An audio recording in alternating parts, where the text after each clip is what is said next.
धीरे दोनों में मुलाकात बढ़ने लगी। यूसुफ ने युवती को शादी का भरोसा दिया और उससे शारीरिक संबंध बना लिए। इसी दौरान उसका ट्रांसफर पीलीभीत हो गया। यूसुफ के प्यार में पागल युवती जब पीलीभीत पहुंची तो असलियत जानकर सन्न रह गई। उसने पाया कि सिपाही का नाम राजकुमार नहीं बल्कि यूसुफ था और वो पहले से शादीशुदा था। युवती का कहना है कि जब तक यूसुफ को गिरफ्तार नहीं किया जाता वो वापस अपने घर नहीं जाएगी और पीलीभीत में ही धरना देगी। उधर युवती की शिकायत पर पीलीभीत पुलिस ने आरोपी सिपाही के खिलाफ रिपोर्ट दर्ज कर ली। फिलहाल आरोपी सिपाही फरार चल रहा है। संत कबीर नगर में एक महिला को मिट्टी का तेल छिड़ककर जला दिया। महिला के पति ने अपनी मां और बहन के साथ मिलकर अपनी पत्नी को मिट्टी का तेल छिड़ककर जला दिया। मामला संत कबीर नगर जिले के बिखरा थाना क्षेत्र के जगदीशपुर गांव का है। धनघटा थाना क्षेत्र की रहने वाली पूनम का विवाह नागेंद्र नायक के साथ हुआ था और तब से उसके ससुराल वाले लगातार उससे दहेज की मांग कर रहे थे। मांग पूरी न होने पर महिला के ससुराल वालों ने महिला पर मिट्टी का तेल छिड़ककर उसे आग के हवाले कर दिया। इस हादसे में महिला की मौत हो गई। हमारी बहन की शादी भगवानपुर बखिरा थाना क्षेत्र में हुआ था।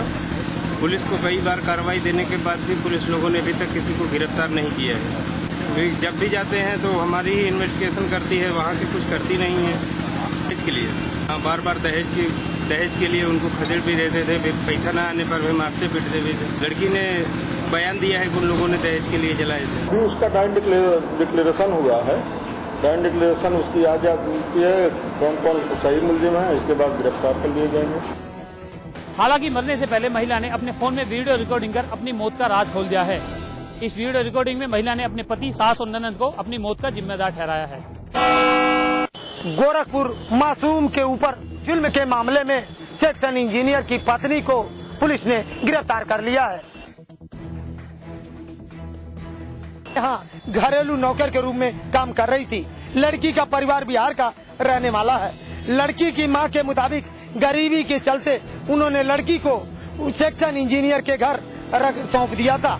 मां का आरोप है कि काम के बदले लड़की को मारा पीटा जा रहा था। आज इसकी शिकायत लेकर जब वे थाने पहुंची, जहां पुलिस ने मामला दर्ज कर इंजीनियर की पत्नी को गिरफ्तार कर लिया। फिलहाल पुलिस ने कानूनी कार्रवाई तो कर दी है और लड़की की डॉक्टरी परीक्षण करवा रही है। उन्नाव में एक बड़ा रेल हादसा होते होते रह गया। दरअसल यहां के रेलवे स्टेशन के प्लेटफॉर्म नंबर 3 की रेल पटरी टूट गई थी और रात भर इस पर ट्रेनें दौड़ती रहीं। और जब इसकी जानकारी मीडिया को लगी तब जाकर रेल प्रशासन जागा और फिर करीब 12 घंटे बाद रेल पटरी को जोड़ा गया।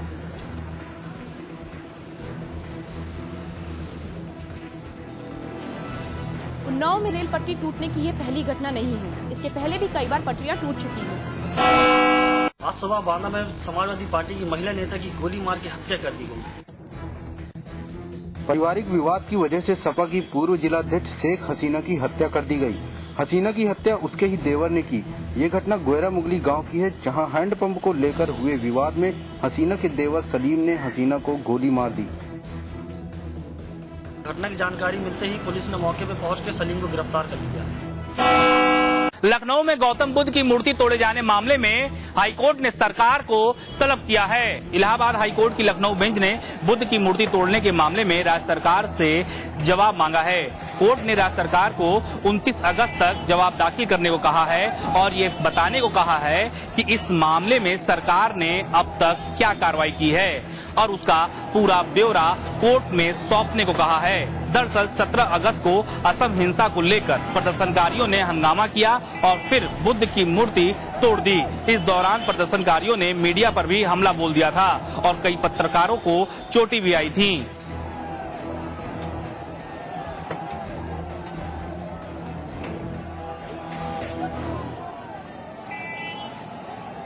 अंबेडकर की मूर्ति तोड़े जाने के बाद अब बुद्ध की मूर्ति तोड़ने से सरकार की मुश्किलें बढ़ सकती हैं। लखनऊ में शुक्रवार को प्रदर्शन के दौरान मीडिया पर हमला करने वाले लोगों की शिनाख्त हो गई है। पिछले शुक्रवार को असम हिंसा के विरोध में प्रदर्शन के दौरान मीडिया पर हमला करने वाले लोगों की पहचान कर ली गई है। सीसीटीवी कैमरे की सहायता से पुलिस ने 7 लोगों को पहचाना है जो मीडिया पर हमला कर रहे थे। दरअसल पिछले शुक्रवार को अलविदा की नमाज के बाद पुराने लखनऊ में हंगामा हो गया था। घटना की कवरेज में पहुंची मीडिया पर भी कुछ लोगों ने हमला बोल दिया था, जिससे कई पत्रकार घायल हो गए थे।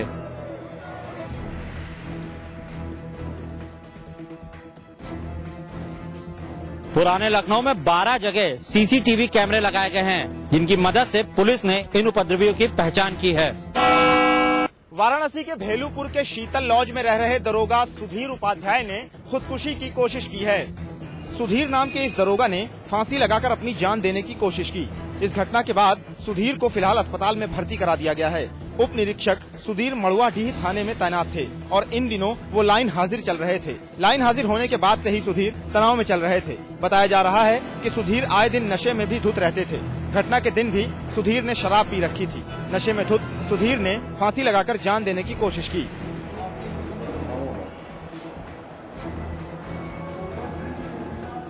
सुधीर की पत्नी की सूचना पर उन्हें अस्पताल पहुंचाया गया।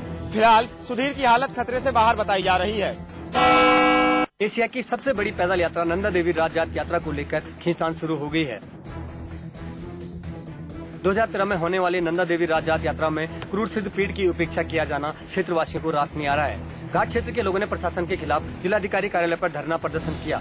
एशिया की सबसे बड़ी पैदल यात्रा नंदा राजजात यात्रा 2013 में शुरू होनी है, लेकिन नंदा देवी राजजात के लिए अपने अपने क्षेत्रों की देवी यात्रा को लेकर नौटी और क्रूर में खींचतान शुरू हो गई है।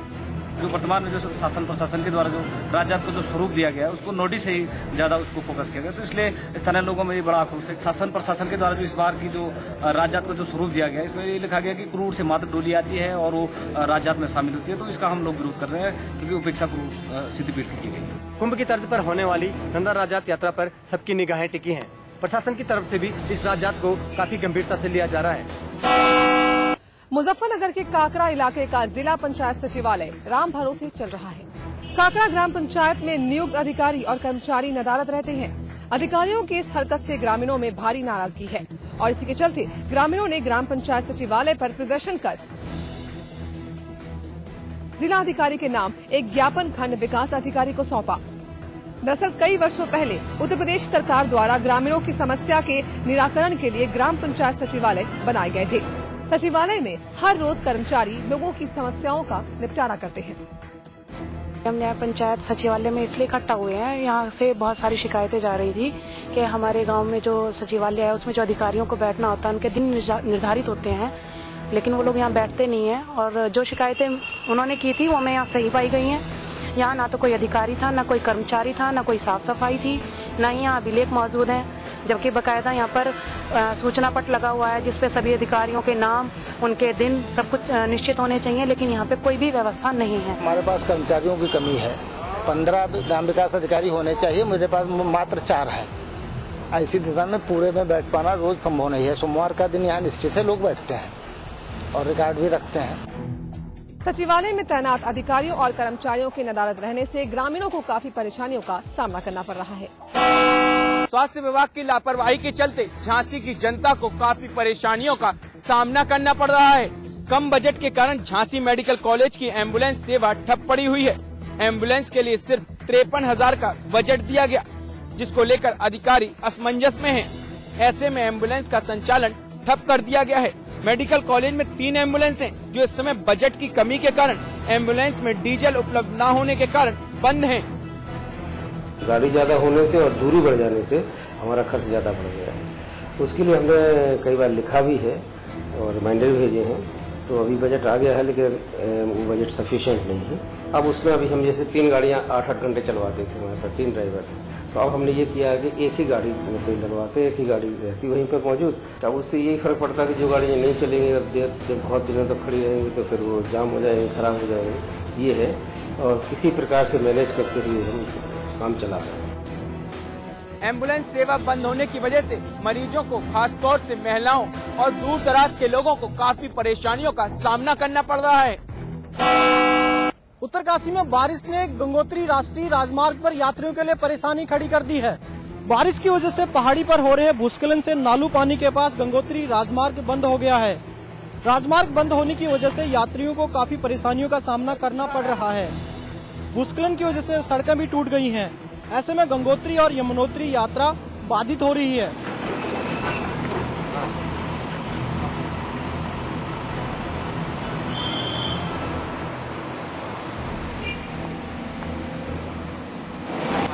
सड़क को साफ करने के लिए बीआरओ अपने काम में जुटा हुआ है, लेकिन बार बार हो रहे भूस्खलन से बीआरओ के काम में परेशानियां खड़ी हो रही हैं। लोकसभा उपचुनाव को लेकर कांग्रेस ने प्रत्याशी के चयन की प्रक्रिया तेज कर दी है। इस चुनाव के टिकट के लिए कई नेताओं ने अपना दावा पेश किया है। हालांकि इस सीट से उम्मीदवारों की लिस्ट में सूबे के मुख्यमंत्री विजय बहुगुणा के बेटे साकेत बहुगुणा का नाम सबसे आगे आ रहा है। इससे पहले मुख्यमंत्री की पत्नी सुधा बहुगुणा का नाम सामने आ रहा था, लेकिन कार्यकर्ताओं और पर्यवेक्षकों की तैयार की गई रिपोर्ट के मुताबिक विजय बहुगुणा के बेटे साकेत बहुगुणा कांग्रेस नेताओं की पहली पसंद के रूप में सामने आए हैं। पार्टी के नेता इस चुनाव में प्रत्याशी के तौर पर किसी युवा नेता को मैदान में उतारना चाहते हैं। युवा वर्ग को अगर मौका दिया जाता है कहीं ना कहीं, तो इस पूरे क्षेत्र में टिहरी लोकसभा में देखा गया है कि युवा वर्ग चाहे देहरादून हो, चाहे आपका उत्तरकाशी साइड हो, काफी मजबूत है और मजबूत स्थिति से योगदान करेगा। तो मुझे समझ में आता है कि युवा वर्ग को, हमारे हाईकमान को निश्चित तौर पे प्राथमिकता देनी चाहिए। टिहरी लोकसभा उपचुनाव के लिए पर्यवेक्षकों की रिपोर्ट ने इस चुनाव के लिए युवा नेता का नाम सामने कर दिया है, लेकिन प्रत्याशी के नाम पर पार्टी में अभी भी मंथन जारी है। उत्तराखंड में कांग्रेस समन्वय समिति ने अपने कार्यकर्ताओं को खुश करने के लिए कई फरमान जारी किए थे, लेकिन कई दिन बीत जाने के बाद भी उन फरमानों पर अमल नहीं हो पा रहा है। उत्तराखंड में कांग्रेस की समन्वय समिति की बैठक में फैसला लिया गया था कि कांग्रेस भवन को सत्ता का केंद्र बनाया जाएगा। बैठक में फैसला लिया गया था कि कांग्रेस भवन में हर दिन एक मंत्री बैठेंगे और अपने कार्यकर्ताओं से उनके इलाके का हालचाल जानेंगे, लेकिन समन्वय समिति के फैसले पर अब तक अमल नहीं किया जा सका है। कांग्रेस में हर दिन कार्यकर्ता जुटते हैं, लेकिन बावजूद इसके ज्यादातर समय कांग्रेस भवन के कार्यालयों में ताला ही लटका रहता है। क्या कांग्रेस के मंत्री इतने ज्यादा व्यस्त हैं कि उनके पास कांग्रेस भवन आने का समय नहीं है? जो भी हो, उनके इस व्यवहार से कार्यकर्ता अपनी परेशानियां मंत्री तक नहीं पहुंचा पा रहे हैं। जमीनी विवाद और पुरानी रंजिश को लेकर सुल्तानपुर में एक शख्स की मौत हो गई। जहां एक शख्स की जान चली गई, तो वहीं 5 लोग जिंदगी और मौत से जूझ रहे हैं, जिसमें 2 की हालत नाजुक देख उन्हें लखनऊ रेफर कर दिया गया है। उधर घायलों का हाल जानने के बाद पुलिस के आला अधिकारियों ने इस मामले को गंभीरता से लिया है। इस घटना से गांव में तनाव को देखते हुए काफी संख्या में पुलिस बल तैनात कर दिया गया है। मामला है जिले के बहरिया काछा बिटौरा गांव का, जहां हीरालाल और इंद्र कुमार के बीच पिछले काफी अरसे से चला रहा विवाद आज उस समय और गहरा गया जब महुआ के पेड़ की मालिकाना हक की बात चली।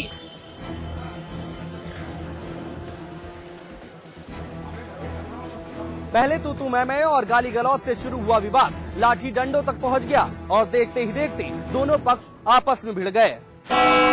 उत्तरकाशी के गंगौरी में बैली ब्रिज बनकर तैयार हो गया है, जिससे लोगों की दिक्कत थोड़ी कम दिखाई दे रही है। इस पुल पर फिलहाल पैदल आवाजाही शुरू कर दी गई है। 3 से 4 घंटे में इस पुल पर यातायात भी खोल दिया जाएगा। ये पुल उत्तरकाशी में आई आपदा के बाद टूट गया था, जिसके बाद लगभग 300 गांवों का संपर्क भी टूट गया था। इस पुल के दोबारा बनने के बाद इन सभी गांवों में आवाजाही की सुविधा हो गई है।